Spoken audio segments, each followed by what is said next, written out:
Il y a 1 an, j'ai vécu ma première expérience paranormale. J'ai acheté une maison en mars 2019, mais je n'y ai emménagé qu'en juin parce que je faisais des rénovations. La maison a 3 chambres à l'étage. J'ai transformé l'une d'elles en bureau et laissé l'autre vide. Seulement quelques mois après avoir emménagé, j'ai commencé à me sentir mal à l'aise dans cette chambre. J'ai donc fermé la porte et cessé d'y aller. Quelques jours après, mon chien, un labrador d'1 an, a commencé à être très perturbé la nuit. Ce dernier, qui n'aboyait pas beaucoup auparavant, aboyait dans le couloir ou dans le coin de lecture. Ses poils se dressaient et, encore plus étrange, il reculait et bougeait, semblant réagir à quelque chose. Une fois, il a eu une réaction très étrange. Alors qu'il ne cessait d'aboyer, il s'est brusquement retourné et a couru jusqu'à ma chambre avant de sauter sur mon lit et de regarder fixement le couloir, comme s'il fuyait je ne sais quoi. C'est à ce moment-là que j'ai commencé à être un peu effrayée, car il ne semblait pas aboyer contre les voisins ou quelque chose dans la rue. Il semblait réagir à quelque chose dans la maison. Encore une fois, ça commençait à me faire peur, mais c'est vers le mois d'octobre que les choses ont empiré. Les aboiements ont commencé à s'intensifier. Au début, c'était 1 ou 2 fois par semaine, ensuite 1 fois par nuit, puis plus de 15 fois par nuit.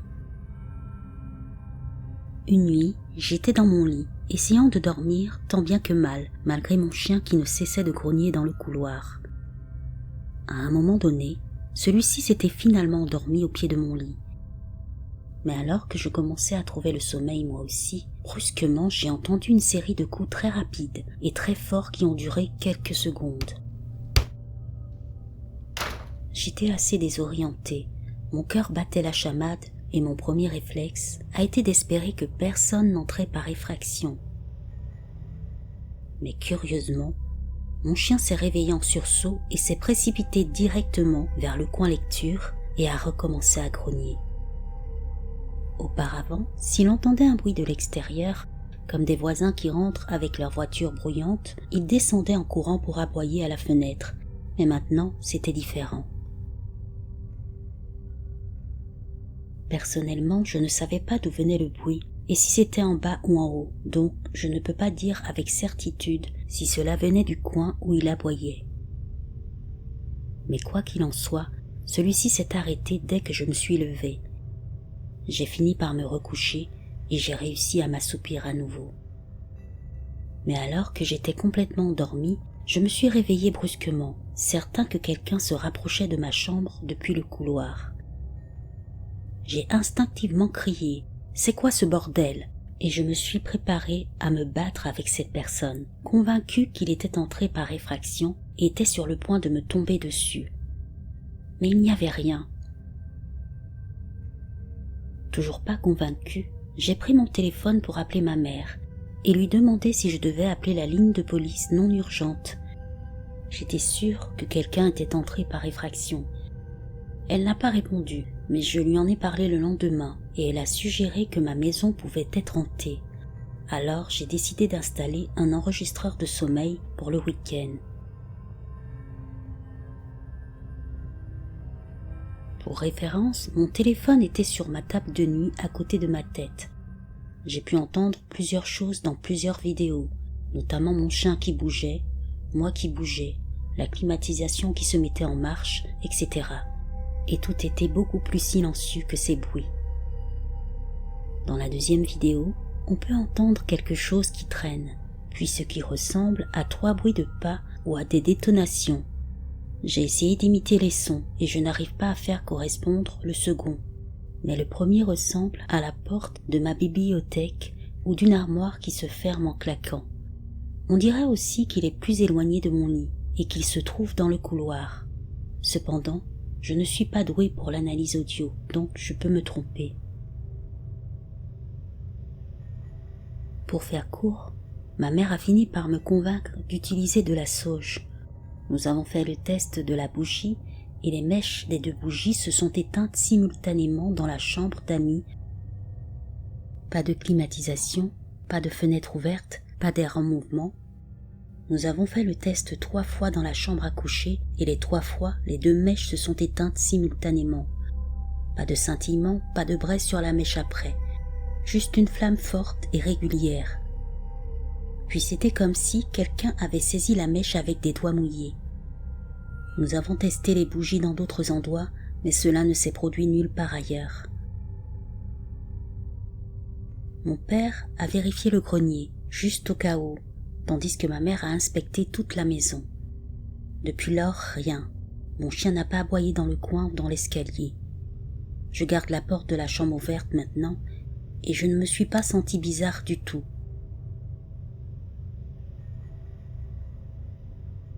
Quelques autres choses dont je me suis souvenu en y réfléchissant. Lorsque j'ai emménagé pendant le 1er ou le 2e mois, mon chien s'asseyait sur mon lit et grognait légèrement en direction de la fenêtre de ma chambre. Au début, j'ai pensé qu'il ne reconnaissait pas son reflet dans la fenêtre, puis j'ai compris plus tard que la fenêtre reflétait en fait le couloir.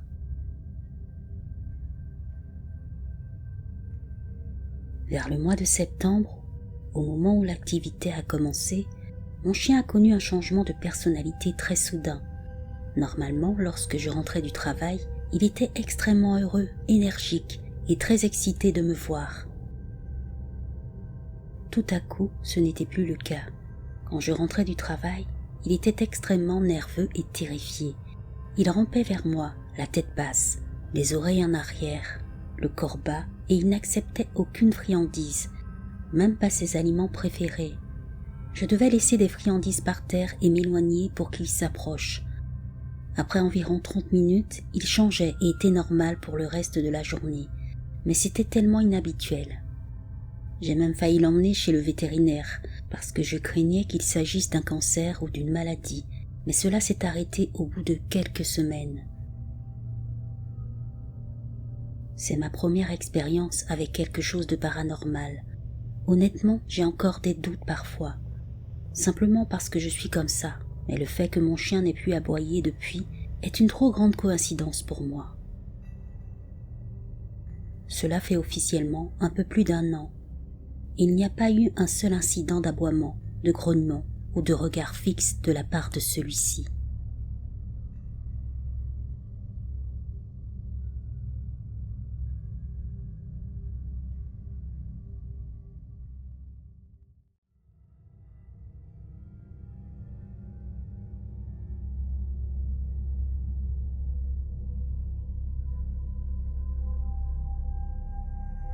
Il y a environ 1 an, je m'étais souvenu au hasard d'une des nombreuses expériences étranges que j'avais vécues dans la maison de mon enfance, et j'avais envoyé un texto à ma mère en plaisantant à ce sujet. Ce n'est qu'après 19 ans qu'elle m'a dit que tout était vrai. Elle m'a aussi pour la première fois raconté l'histoire de la maison et ce qu'elle a découvert en la vendant il y a quelques années. Celle-ci aurait été construite pendant la Seconde Guerre mondiale par des prisonniers. Lorsque les soldats ont commencé à reculer, ils ont aligné les quelques prisonniers restants contre un mur dans une pièce et les ont fusillés. Je n'ai pas beaucoup plus de détails à ce sujet, car c'est toute l'information qu'elle m'a donnée à ce moment-là, et je ne sais même pas où elle l'a obtenue. Cette pièce où ils ont été abattus était ma pièce, c'était la seule où il se passait des trucs bizarres. Le reste de la maison était tout à fait normal. Quelques détails avant les principaux événements. La maison a été achetée par mes arrière-grands-parents et à mon arrivée, habitée par mes grands-parents. Mon arrière-grand-mère était décédée dans cette pièce pendant son sommeil, quand ma mère était adolescente, et d'après elle, sa mère lui rendait visite la nuit, lui disant qu'elle la protégerait. C'est un détail intéressant, même si cela aurait pu être la façon dont le cerveau de ma mère gérait le chagrin, plutôt qu'un ajout aux choses paranormales qui se passaient dans cette pièce. Quand je suis née, je n'ai passé que quelques années à vivre avec mes 2 parents. Puis j'ai emménagé dans la maison de mes grands-parents avec ma mère après leur séparation. Pendant la plus grande partie de ma vie, c'était juste ma mère, mes grands-parents et moi.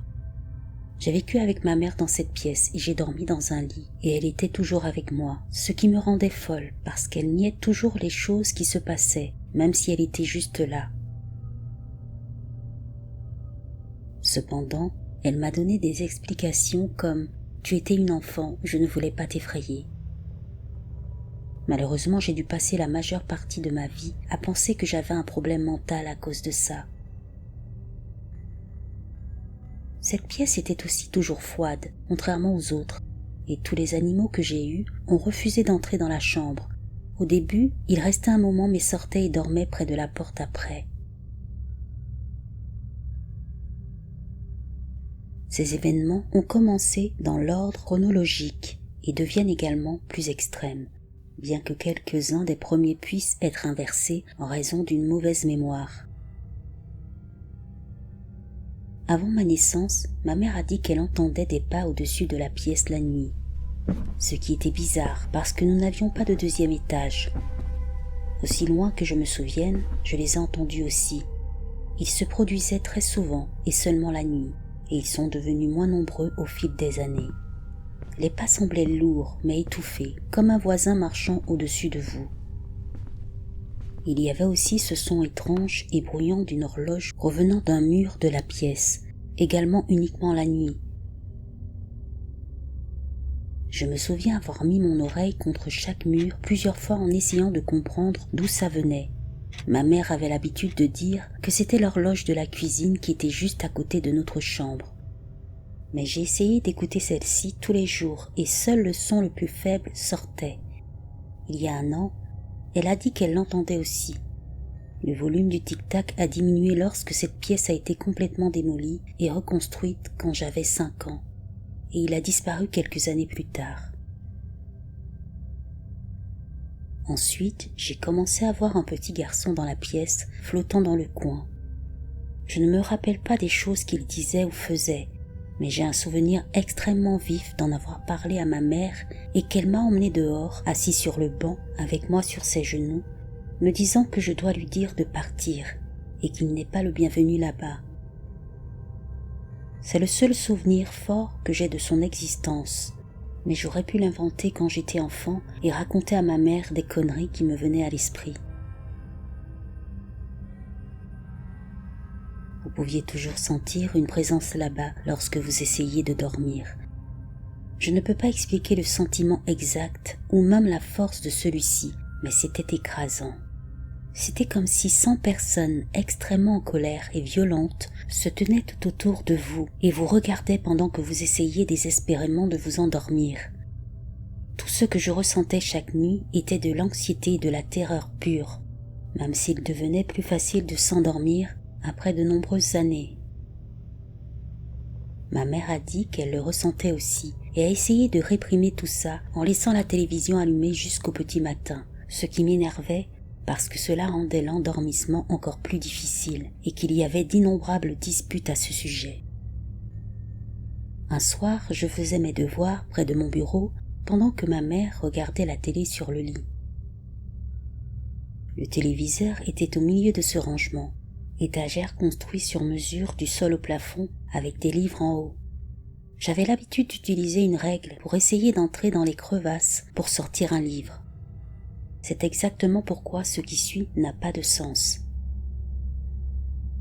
J'avais mes écouteurs pendant que je faisais mon travail scolaire quand j'ai entendu le plus fort des cris et des coups juste à côté de moi. J'ai enlevé mes écouteurs et me suis retournée et ma mère était pratiquement couverte de livres. À ce moment-là, elle a dit qu'elle avait vu un livre tomber et qu'il avait emporté le reste avec lui. Mais l'année dernière, elle a déclaré qu'il s'était simplement envolé avec force vers elle. J'ai pleuré sur le champ parce que je savais qu'il n'y avait aucun moyen que cela se produise et la terreur dans son regard m'a fait comprendre qu'elle me mentait. Par la suite, une empreinte de main a commencé à apparaître sur ma fenêtre. Une seule empreinte de main, toujours la même, au même endroit exact. Ma grand-mère avait toujours l'habitude de nettoyer un peu ma chambre pendant que j'étais à l'école. Elle me disait d'arrêter de toucher la fenêtre parce qu'elle en avait marre de l'enlever tous les jours. Je lui ai dit que ce n'était pas mon empreinte et qu'elle réapparaissait toujours au même endroit. À partir de ce moment-là, elle n'est plus entrée dans ma chambre. J'aimerais pouvoir lui demander pourquoi ou ce qu'elle a vécu, mais elle est décédée. Je ne sais pas s'il s'agissait simplement de fantômes ou d'esprits maléfiques, ou si ces choses existaient vraiment. Cependant, un dernier incident s'est produit lorsque j'avais 15 ans. Tous les événements précédents que j'ai décrits sont devenus plus fréquents au cours des 4 derniers mois avant que cela ne se produise. C'était l'été, donc je dormais tard comme toujours. Je me suis réveillée parce que j'ai soudain senti que quelqu'un me poussait, et ça faisait mal. Au début, je me suis dit que c'était ma mère qui me réveillait pour une raison quelconque, mais rapidement après, j'ai réalisé qu'elle était au travail. J'ai alors pensé que c'était ma grand-mère, mais je pouvais l'entendre manipuler des casseroles et des couverts dans la cuisine. Mon lit était juste à côté de la porte. Au cours de ces quelques secondes de réflexion, j'ai commencé à paniquer. Je pouvais sentir la colère et le mal qui étaient juste à côté de moi. Il n'y avait aucun moyen de décrire comment cette entité se sentait autrement que mal. J'étais sur le côté, les yeux fermés, poussé dans le matelas de plus en plus agressivement. J'ai eu un mal de tête qui s'est rapidement transformé en une migraine. Je n'ai jamais ressenti autant de douleur, de colère, de terreur, de tristesse, de solitude à cet extrême, et encore moins en même temps. C'était comme si la chose n'était que de pures émotions qui s'infiltraient en moi parce qu'elles voulaient me briser. Puis une pensée m'est venue. Est-ce une paralysie du sommeil? Non, j'ai eu ça plusieurs fois et je n'ai rien ressenti de tel. J'ai déplacé mes jambes vers le haut et je me suis courbée en boule, donc certainement pas. Je n'arrêtais pas d'être poussée, et chaque poussée devenait plus forte et plus insupportable. Je ne sais pas combien de temps cela a duré, je pense seulement quelques minutes. Puis mon chat est entré dans ma chambre et ça s'est juste arrêté. Aucun animal n'avait jamais mis les pieds dans la pièce ces dernières années, mais il est entré et tout était terminé. Il est mort peu de temps après et je ne sais pas si c'est lié puisqu'il l'a fait disparaître. À la seconde où ça s'est arrêté, j'ai sauté du lit et couru dans la cuisine pour le dire à ma grand-mère. Elle a dit qu'elle avait entendu le matelas bouger bruyamment pendant un long moment et qu'elle pensait que je me réveillais et que je me déplaçais dans mon lit. J'ai éclaté en sanglots et le même jour, j'ai commencé à dormir dans la chambre d'amis de l'autre côté de la maison. Puis, quelques mois plus tard, j'ai déménagé dans un autre pays. Juste après, ma grand-mère est décédée et la maison a été vendue. J'ai raconté ces histoires à des amis, mais j'ai réalisé qu'elles ne faisaient que me faire passer pour une folle, même si ma mère me soutenait. Je ne sais toujours pas quoi penser. Est-ce vraiment arrivé ou suis-je folle ?